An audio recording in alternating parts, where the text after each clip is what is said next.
In Fast and Furious Tokyo Drift, Sean, DK, and Han are racing throughout the streets of Tokyo. The epic chase sequence comes to an abrupt end when Han gets hit by a random car, which flips his car over, causing it to blow up and instantly killing him. Seeing as Han was a pretty likable character, this was a very emotional and well-made scene. Han dies in a car accident, and his memory is cherished by his friends and family. But then he just randomly shows up alive in the next movie with no explanation. And in the next movie. And in the next movie. Finally, in Fast and Furious 6, an end credit scene shows Han getting in the car accident and dying.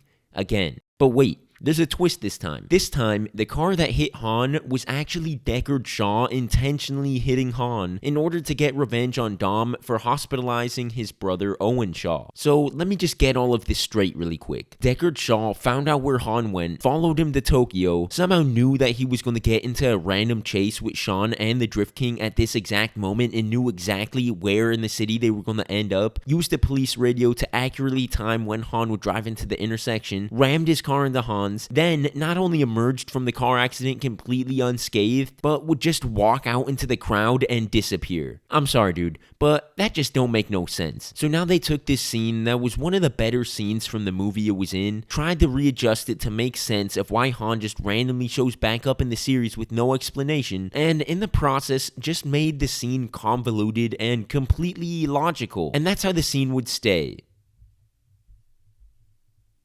Until F9 came out. Han comes back to life for the second time in this series, so of course, they have to explain how this happened. And dude, as if the second rendition didn't make things dumb enough, this version is a completely different level of impossible and idiotic. So get this. This time, Han gets confronted by Mr. Nobody, who randomly trusts Han with this super important secret mission because Giselle used to work with Mr. Nobody and Han was with Giselle. So that means that if she trusted Han, then Mr. Nobody figured he could. Wait, why not just have one of his many skilled operatives do this secret mission that is vitally important instead of just some random racer guy who you've literally never met and know practically nothing about, whose skill set probably isn't even best suited for helping you complete your mission?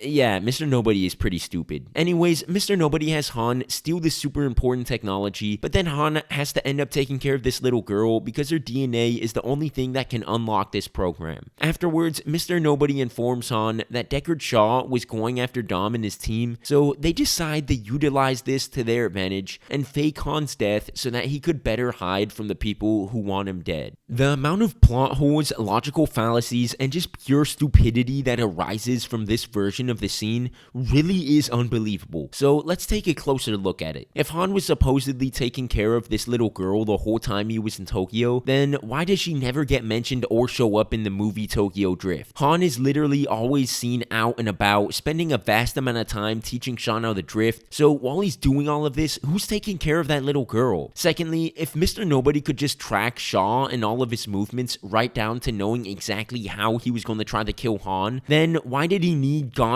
eye to track Shaw in the 7th movie? Doesn't make any sense. Why doesn't Mr. Nobody just make a move on Shaw at some point if he literally knows exactly where he's going to be? Does not make any sense. Again. Thirdly, okay, granting the fact that Mr. Nobody figured out that Deckard Shaw was going after Dom's team, how did he know that Han would be his first target? And more importantly, how in the turtleneck sweater did he know where and how Deckard was going to try to kill Han? He's not some mind reader, so like seriously, how did he know every exact detail of what was going to go down? What if Han doesn't get into that random street race? What if some sort of road blockage prevents Han from getting to the right intersection in time? How the F did Han survive this? No, wait, actually, how did Han survive this?